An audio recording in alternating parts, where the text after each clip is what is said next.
Hi, I'm Henry Harbuck. I'm a retired Marine Science Technician Chief, school teacher for 7th and 8th grade students at a local Christian academy, and an interim Baptist pastor at a local church not far from here.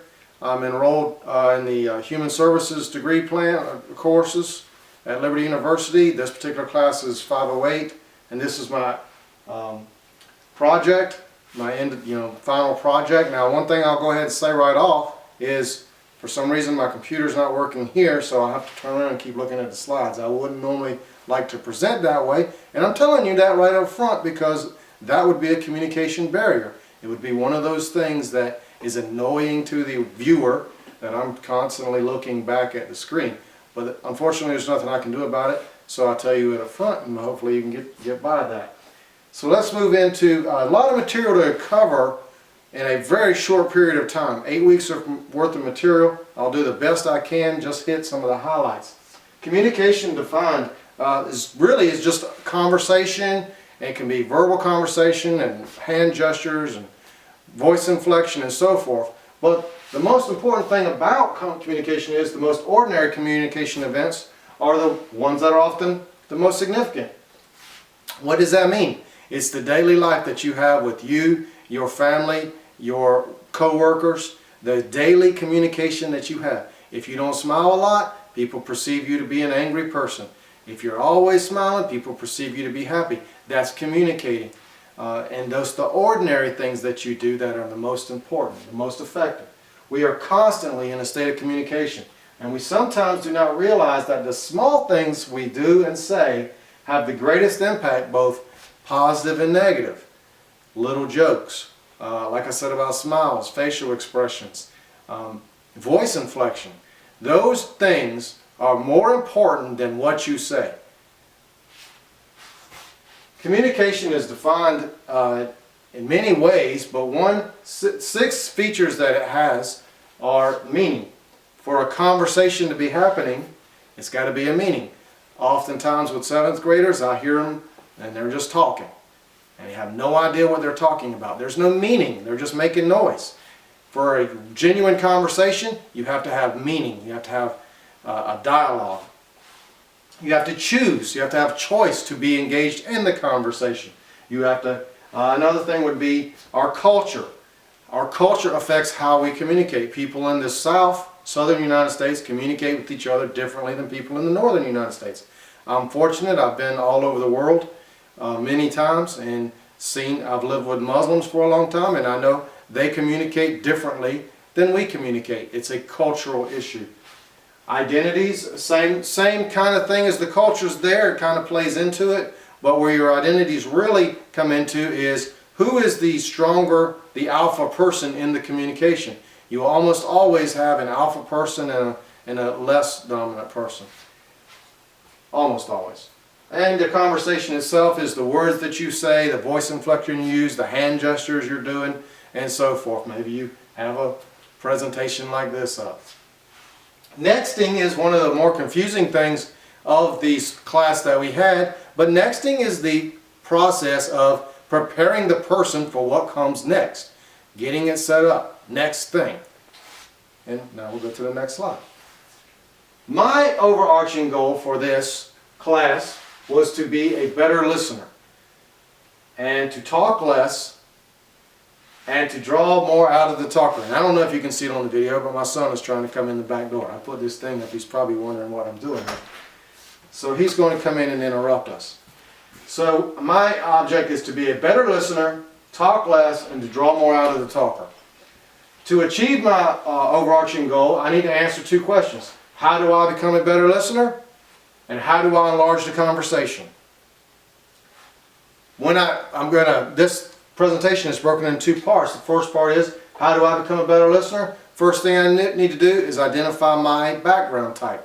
Now, I know what my Myers-Briggs personality type is, and in this course I discovered my background type, which is very similar to my Myers-Briggs. It didn't surprise me anything there. I will identify the strengths and weaknesses of my background, and I will also I will identify barriers in communications.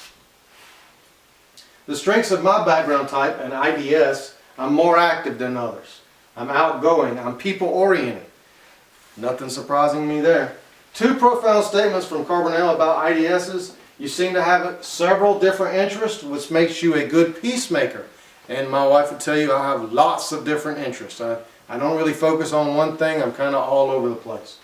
And you are a positive and outgoing, but also have a need to loyally support others.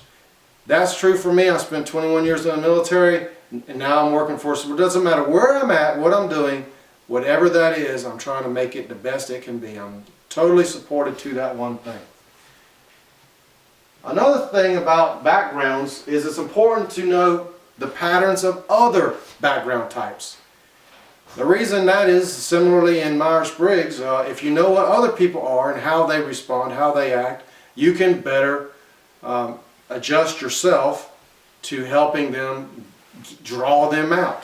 Now, Ken Sande wrote a book about the peacemakers, and he said, as a supreme peacemaker, Jesus sacrificed his life so we could experience peace with God and with one another now and forever. Now, if God has given me the conditioning and the personality and the background to be a peacemaker type, an IDS and ESFP, if you will, then I need to load my toolbox full of as many tools as I can to be that peacemaker, to help people, because that's what Jesus was, and we need to live by his example.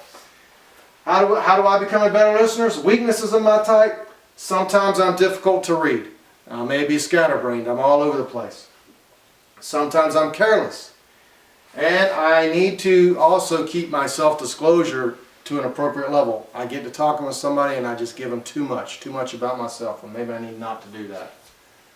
We also have barriers when we're talking about listening or conversations. Listening the forgotten skill, Burley Allen says we spend 40% of our time listening and 35% of our time talking. So we need to focus. We all know how to talk. We need to focus on listening better.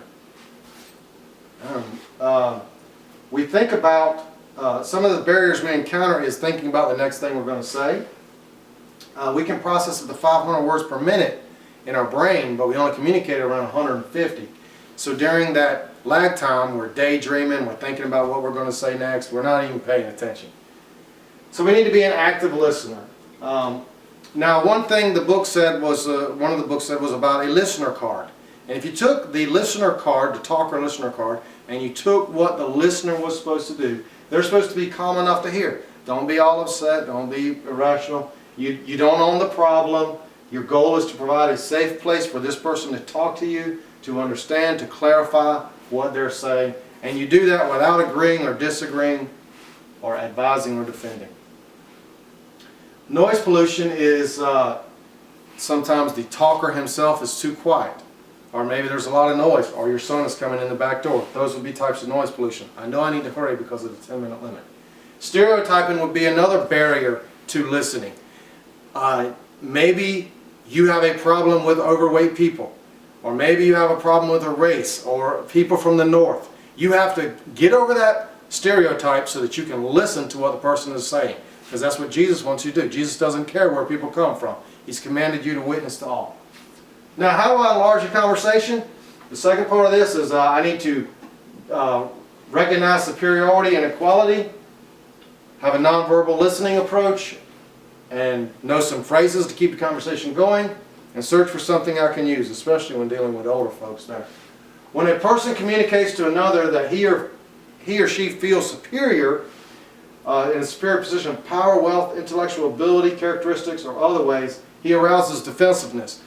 Your boss comes to talk to you, you're automatically a little bit defensive because he's in a power position over you. Or your professor comes to talk to you, you're automatically in a position a little bit defensive.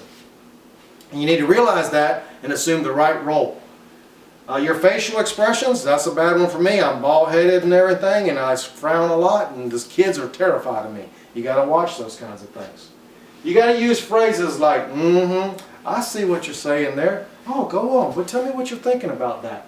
What'd you say? What'd you say when they said that? You got to use things like that to kind of engage the talker into saying more. Some things you don't want to say is, why did you say that?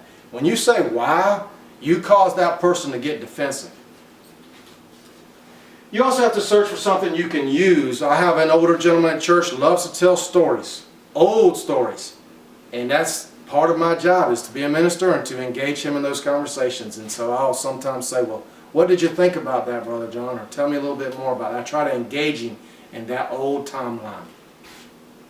Now, the reason that we do that is because I kind of missed something here. I notice I'm on slide 18. I notice I'm about at 10 minutes. But one important thing that we have to do is take all of these tools and learn to keep our gut in check. Our gut is where emotion comes from. It pushes up into your heart, squeezes up your heart, and that pushes up into your brain, and it causes the flat brain syndrome. And when you have flat brain syndrome, you ain't thinking. You're not thinking with your brain or your heart, you're thinking with your gut. So you got to take these tools, smash all that stuff back down so you can talk in a proper way. This is my bibliography. Thank you very much, and I appreciate your time.